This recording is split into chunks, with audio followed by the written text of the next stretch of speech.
Hello everyone, कैसे हैं आप सभी। आज हम पढ़ेंगे इंग्लैंड की न्याय व्यवस्था के बारे में। किसी भी देश में प्रजातंत्रीय सरकार की सफलता उस देश की न्यायिक व्यवस्था पर निर्भर करती है। न्यायपालिका विधानमंडल द्वारा बनाए गए कानूनों की व्याख्या करती है, लोगों के झगड़ों का निपटारा करती है और कानूनों का उल्लंघन करने वालों को दंड देती है ताकि अन्य नागरिक वैसा करने का प्रयास ना करें। वह नागरिकों के मौलिक अधिकारों की रक्षा भी करती है।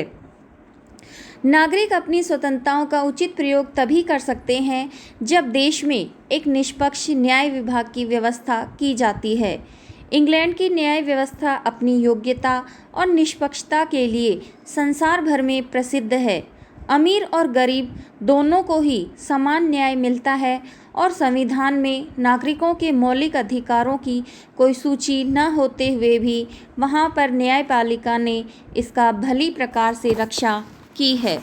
आज हम पढ़ेंगे ग्रेट ब्रिटेन यानी इंग्लैंड की या ब्रिटिश न्याय व्यवस्था के बारे में। ब्रिटिश न्याय व्यवस्था की बात की जाती है तो ब्रिटिश न्याय व्यवस्था अपनी योग्यता, कार्यकुशलता और निष्पक्षता के लिए संसार भर में प्रसिद्ध है। इसकी कुछ विशेषताएं भी हैं, जैसे कि यहाँ की न्यायपालिका की स्वतंत्रता है, न्यायाधीशों की निष्पक्षता होती है, न्यायाधीश निष्पक्ष रूप से चुने हुए होते हैं। साथ ही समस्त देश में न्याय व्यवस्था एक जैसी नहीं है। इंग्लैंड और वेल्स में न्याय व्यवस्था एक जैसी है, परंतु स्कॉटलैंड में यह दूसरे प्रकार की है। उत्तरी आयरलैंड की अगर बात की जाए तो यहाँ एक अन्य प्रकार की न्याय व्यवस्था है। इस प्रकार समस्त देश में न्याय व्यवस्था एक जैसी नहीं है। कानून का शासन पाया जाता है, यानी सभी के लिए एक समान न्याय होता है। न्यायिक पुनर्निरीक्षण का अभाव है। न्यायपालिका नागरिकों के अधिकारों और स्वतंत्रताओं की संरक्षक होती है। साथ ही ब्रिटिश में जूरी व्यवस्था की जाती है। फौजदारी के सभी मुकदमों का निर्णय प्राय जूरी प्रणाली के आधार पर किया जाता है। साथ ही इसमें न्यायाधीशों के साथ कुछ व्यक्ति भी होते हैं जो उस इलाके के सम्मानित नागरिक होते हैं, ये जो उस मुकदमे की जांच पड़ताल करते हैं और अंत में निर्णय देते हैं। यह व्यवस्था जूरी व्यवस्था कहलाती है। मुकदमों की खुले तौर पर सुनवाई ही होती है।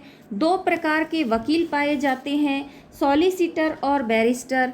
और साथ ही ब्रिटिश न्यायालय की जो प्रक्रिया है वह काफ़ी सरल मानी जाती है। साथ ही निःशुल्क कानूनी सहायता की भी व्यवस्था होती है। अब अगर हम बात करते हैं ब्रिटिश न्यायालय की तो वहाँ सब सर्वोच्च न्यायालय होता है। संवैधानिक सुधार अधिनियम 2005 ने यूनाइटेड किंगडम के लिए एक नए सर्वोच्च न्यायालय के निर्माण का प्रावधान किया। हाल ही के वर्षों में संसद के दूसरे सदन से सर्वोच्च न्यायालय की अपील करने की गई। साथ ही एक स्वतंत्र सुप्रीम कोर्ट के निर्माण की मांग बढ़ गई। 12 जून 2003 को सरकार ने ऐसा करने की अपनी इच्छा की घोषणा की। सुप्रीम कोर्ट के बनने से पहले 12 सबसे वरिष्ठ न्यायाधीश lords of appeal in ordinary या लॉ लॉर्ड्स जैसे कि उन्हें कहा जाता है, हाउस ऑफ लॉर्ड्स में बैठते थे।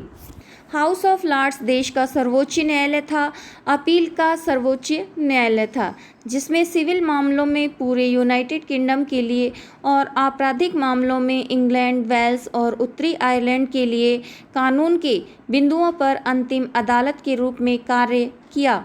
इसके निर्णयों ने नीचे के सभी न्यायालयों को बाध्य किया। हाउस ऑफ लॉर्ड्स के सदस्यों के रूप में न्यायाधीशों ने न केवल मामलों की सुनवाई की, बल्कि बहस और सरकारी कानूनों के बाद के अधिनियम भी शामिल होने में सक्षम रही। एक नए सुप्रीम कोर्ट के निर्माण का मतलब है कि सबसे वरिष्ठ न्यायाधीश अब संसदीय प्रक्रिया से पूरी तरह से अलग है। यह जानना महत्वपूर्ण है कि नया सुप्रीम कोर्ट एक यूनाइटेड किंगडम निकाय है जो कानूनी रूप से इंग्लैंड और वेल्स की अदालतों से अलग है, क्योंकि यह स्कॉटलैंड और उत्तरी आयरलैंड दोनों का ही सर्वोच्च न्यायालय है। जैसे कि इंग्लैंड और वेल्स के न्यायपालिका के प्रमुख के रूप में अपनी भूमिका में Lord chief justice of England और वेल्स के अनुमोदन के बाहर आता है। नया सुप्रीम कोर्ट कानूनी वर्ष की शुरुआत में अक्टूबर 2009 से शुरू हुआ था।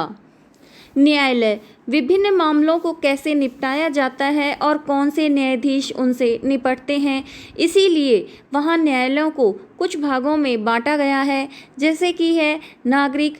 तो इंग्लैंड और वेल्स में नागरिक न्याय मुख्य रूप से काउंटी अदालतों में निपटाया जाता है।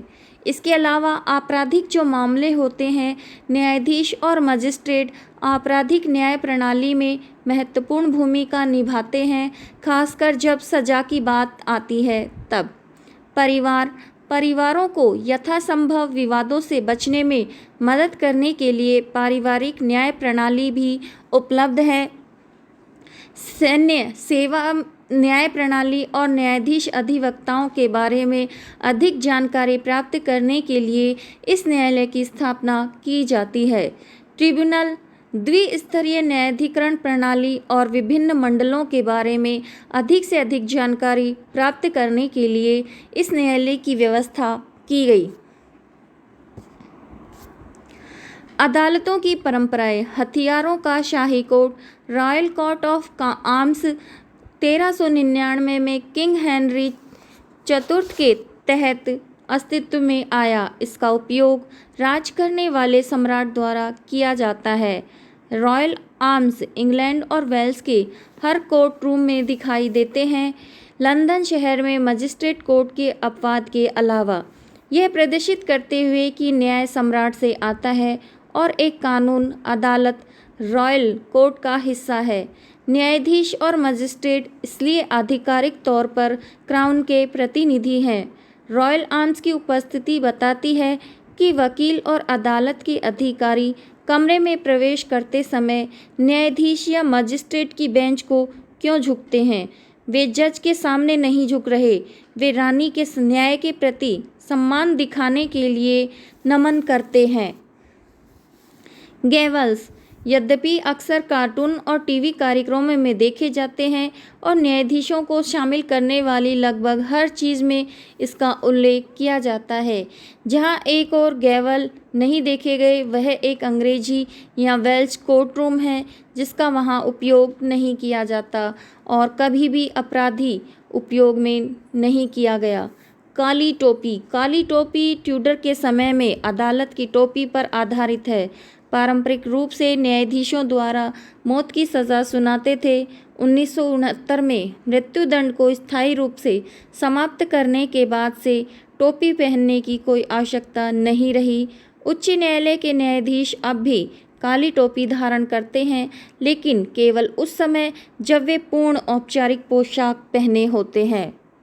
लाल रिबन, लाल या गुलाबी टेप का इस्तेमाल एक बार आधिकारिक कागजात को बांधने के लिए किया जाता था। वास्तव में यही वह जगह है जहां अत्यधिक नौकरशाही का वर्णन करने के लिए लाल टेप शब्द आता है। टेप का उपयोग अभी भी कानूनी पेशे द्वारा निजी नागरिकों से संक्षिप्त विवरण के लिए किया जाता है। ताश से कक्षा के लिए सफ़ेद टेप का उपयोग किया जाता है। शपथ। न्यायाधीश, मजिस्ट्रेट और ट्रिब्यूनल सदस्य शपथ ग्रहण करते समय 2 शपथ लेते हैं। पहला राज करने वाले राजा के प्रति निष्ठा की शपथ और दूसरी न्यायिक शपथ। इन्हें सामूहिक रूप से न्यायिक शपथ कहा जाता है। अदालत में साक्ष्य देने वाले गवाह भी शपथ लेते हैं जो धार्मिक हो सकते हैं। विभिन्न धर्मों के सदस्यों के लिए अलग अलग संस्करण इसके मौजूद हैं। साथ ही धर्मनिरपेक्ष, जहां गवाह केवल पुष्टि करता है, वे सच बताते हैं।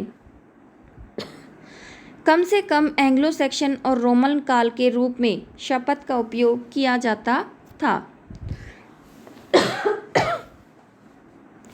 कानूनी वर्ष और अवधि की तिथियां। कानूनी वर्ष की अवधि की तारीखें केवल उच्च न्यायालय और अपील की अदालतों में बैठकों पर लागू होती हैं और अभ्यास निर्देश के अनुसार तय की जाती हैं, जो न्याय मंत्रालय की वेबसाइट पर उपलब्ध सिविल प्रक्रिया नियमों के भाग 39 को पूरक बनाती हैं। न्यायालयों और न्यायाधिकरण प्रणाली की संरचना। हमारी अदालत प्रणाली जटिल है और कई जगह यह भ्रमित करने वाली है, लेकिन यह बनाई नहीं गई बल्कि हजारों वर्षों में विकसित हुई है। विशिष्ट अदालतों में विभिन्न प्रकार के मामलों को निपटाया जाता है। जैसे सभी आपराधिक मामले मजिस्ट्रेट की अदालत में शुरू होते हैं, लेकिन अधिक गंभीर आपराधिक मामले क्राउन कोर्ट में किए जाते हैं। क्राउन कोर्ट से अपील उच्च न्यायालय में जाती है और संभावित रूप से अपील न्यायालय यहाँ तक कि सर्वोच्च न्यायालय में भी जाती है। कोरोनर्स, हालांकि उनके पास जो पद हैं वे न्यायिक हैं और कानूनी योग्यता और अनुभव की अक्सर आवश्यकता होती है। कोरोनर्स को अदालत की न्यायपालिका का सदस्य नहीं माना जाता। विशेष रूप से हाई प्रोफाइल पूछताछ के लिए एक डिप्टी कोरोनर के रूप में कार्यवाही की निगरानी के लिए एक न्यायाधीश की नियुक्ति की जाती है। कोरोनर का कार्यालय औपचारिक रूप से 1194 में स्थापित किया गया था। मूल रूप से कर संग्रहकर्ता के रूप में सदियों से एक स्वतंत्र न्यायिक अधिकारी के रूप में विकसित हुआ है, जिस पर हिंसक या आपराधिक मौत की जांच का आरोप लगाया गया है। कोरोनर सिस्टम HM कोर्ट और ट्रिब्यूनल सर्विस द्वारा प्रशासित यूनिफाइड कोर्ट सिस्टम के विपरीत इंग्लैंड और वेल्स में 92 अलग अलग कोरोनर्स के क्षेत्राधिकार हैं। प्रत्येक क्षेत्राधिकार स्थानीय रूप से वित्त पोषित और स्थानीय अधिकारियों द्वारा पुनर्जीवित किए जाते हैं। कोरोनर्स कम से कम 5 साल के बैरिस्टर, सॉलिसिटर्स और मेडिकल प्रैक्टिशनर होते हैं, जो कोरोनर्स के रूप में नहीं बैठने पर अपनी कानूनी या चिकित्सा पद्धतियों को जारी रखते हैं। कुछ 32 कोरोनर्स पूर्णकालिक कोरोनर हैं और उनके कैसलोड की परवाह किए बिना वार्षिक वेतन का भुगतान किया जाता है। डिप्टी कोरोनर्स, यदि वे जिले से बाहर हैं या अन्यथा कार्य करने में असमर्थ हैं, तो उनके स्थान पर कार्य करने के लिए एक डिप्टी या एक सहायक डिप्टी की नियुक्ति करना आवश्यक होता है। डिप्टीज़ और सहायक डिप्टीज़ के पास कोरोनर के समान व्यावसायिक योग्यताएं होती हैं। असाधारण रूप से हाई प्रोफाइल और जटिल मामलों में एक सेवारत न्यायाधीश को डिप्टी कोरोनर के रूप में कार्य किया जाता है, जैसे कि 2007 में लॉर्ड जस्टिस स्कॉट बेकर को इनर वेस्ट लंदन के लिए सहायक डिप्टी कोरोनर के रूप में नियुक्त किया गया था, ताकि डायना, वेल्स की राजकुमारी और इमाद अल दिन मोहम्मद इब्ने मोबिन फ़याद की मौत की जांच की जा सके। 7 जुलाई 2005 को लंदन बम विस्फोट में मारे गए 56 लोगों की मौत की जांच करने के लिए भी लेडी जस्टिस हेलेट और ग्रेटर लंदन के इनर वेस्ट लंदन जिले के लिए एक सहायक उप कोरोनर नियुक्त किया गया था। इस प्रकार हम ये कह सकते हैं कि इंग्लैंड में कानून का शासन है और इंग्लैंड में इसे इस प्रकार से लागू नहीं किया जा सकता जिस प्रकार की डायसी ने कहा था, परंतु इसके बावजूद भी कानून का शासन ब्रिटिश संविधान की प्रमुख विशेषता है और वहाँ पर इसे अच्छी प्रकार से लागू किया गया है। आज का ये टॉपिक यहीं समाप्त होता है। धन्यवाद। Thank you.